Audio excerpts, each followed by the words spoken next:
اور اگر غم میں اور ٹینشن میں انسان کی زبان سے اچھی بات نکلتی ہے، غموں میں، اور میں نے بتایا تھا نا افغانستان میں جو امریکن آرمی آئی ہوئی ہے نا، وہاں سے جو افغانی آتے ہیں بتاتے ہیں کہ جب ان میں کوئی زخمی ہوتا ہے تو بہت چیختے ہیں، یہ بہت چیختے ہیں جیسے پتہ نہیں کیا ہو گیا. فوجی رو بھی رہے ہوتے ہیں، رپورٹ ہے یہ.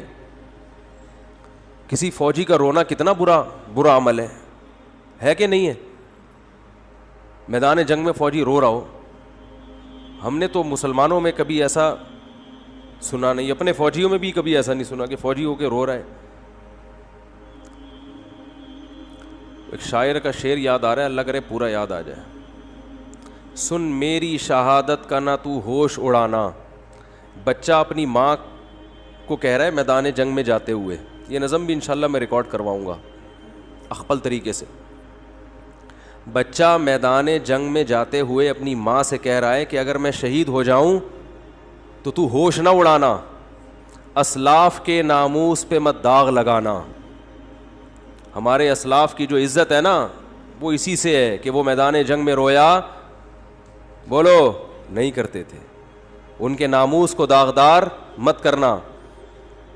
سن میری شہادت کا نہ تو ہوش اڑانا، اسلاف کے ناموس پہ مت داغ لگانا. ہندو نہ کہیں کہہ دے کہ روتے ہیں مسلمان. کہیں کسی ہندو کو یہ کہنے کا موقع نہ مل جائے کہ مسلمان بھی میدان جنگ میں شہید ہو کر ان کی مائیں بھی روتی ہیں.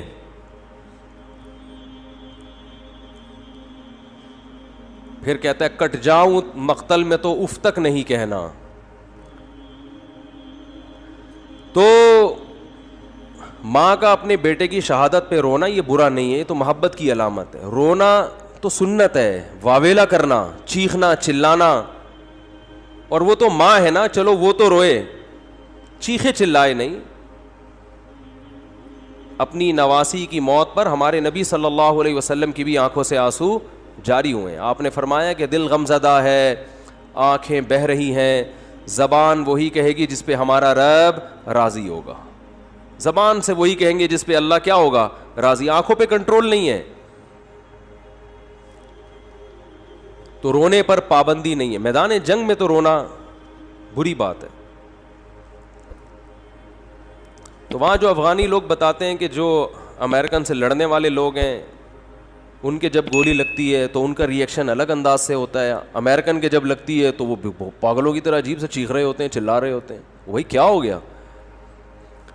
تو ان کا چیخنا بالکل درست ہے، اس لیے کہ ان کے سامنے آخرت نہیں ہے. ان تکونوا تعلمون فإنهم يعلمون كما تعلمون وترجون من الله ما لا يرجون.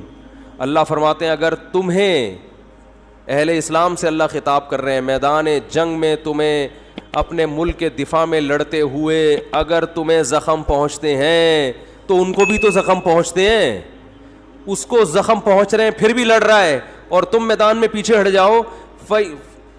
وَتَرْجُونَ مِنَ اللَّهِ مَا لَا يَرْجُونَ، جبکہ تم اس زخم پہ اللہ سے وہ امیدیں لگا کے بیٹھے ہوئے ہو جو تمہارا مخالف امیدیں لگا کے نہیں بیٹھا. تمہارا مخالف صرف گورنمنٹ سے مختلف قسم کے الاؤنس لینے کی امیدیں ہیں اس کو کہ میں زخمی ہو جاؤں گا اتنے پیسے ملیں گے، میری ٹانگ ٹوٹ جائے گی لکڑی کی جرمنی سے ٹانگ لا کے لگوا دی جائے گی. بس ان کو اپنے حکمرانوں سے امیدیں ہیں اور مرنے کے بعد تو وہ بھی نہیں ہے. میدان جنگ میں مر گئے تو اب کیا کس توپوں کی سلامی قبر پہ دی جائے یا 25 توپوں کی، اس سے مردے کو کیا فائدہ ہے؟ وہ کہے گا مجھے تو مار دیا نا. کہتے ہیں اس کے لواحقین کو نواز دیں گے. تو لواحقین کو نواز کے، یہ بھی تو اپنے لواحقین میں سب سے پہلے تو یہ تھا. لواحقین کے لیے اپنے آپ کو ہی مروا دیا. کہے گا یار اتنا پروٹوکول تو میں زندگی میں لواحقین کو نہیں دیتا تھا. تو یہ مزیداری نہیں ہے. مزیداری ہے ان تکونوا تعلمون فإنهم يعلمون كما تعلمون وترجون من الله ما لا يرجون. خدا کی قسم قرآن کی اس ایک آیت نے ایسا مسلمانوں کو موٹیویٹ کیا ہے اپنے قوم کے لیے، اپنے ملک کے لیے، اپنے مذہب کے لیے لڑنے کا، ایسی آگ بھری ہے. اللہ فرماتے ہیں اگر تم زخمی ہوتے ہو تو انہیں بھی تو زخم پہنچتے ہیں. وہ تھوڑی جیسے آتے ہیں ویسے کے ویسے، کچھ تو تم نے ان کو بھی مارا ہوتا ہے. اس کے باوجود وہ میدان میں اتر رہے ہیں. حالانکہ ترجون من اللہ ما لا یرجون, تمہیں اللہ سے وہ امیدیں ہیں جو ان کو نہیں ہے. اور تمہیں اللہ سے کیا امیدیں ہیں؟ آپ صلی اللہ علیہ وسلم نے فرمایا جس کے میدان جہاد میں زخم لگا, قیامت کے دن وہ زخم بہتا ہوا ہوگا اور اس کے خون کی رنگت خون جیسی اور اس کی خوشبو مشک جیسی ہوگی. اسی طرح آئے گا قیامت کے دن. شہید کے خون کا قطرہ زمین پہ گرنے سے پہلے اللہ اس کے گناہوں کو معاف کر دیتے ہیں. ہم نے تو شہداء کے خون کی خوشبو اپنی ناک سے سونگھی. اللہ نے تو ہمیں یہ آیتیں اور یہ حدیثیں یہ دنیا میں نظارہ کرا دیا. ہمیں کیسے کوئی لبرل اور ملحد یہ کہہ سکتا ہے کہ یہ حدیثیں معاذ اللہ غلط ہیں؟ ہم نے تو بھائی اپنی ناک سے سونگھی ہے.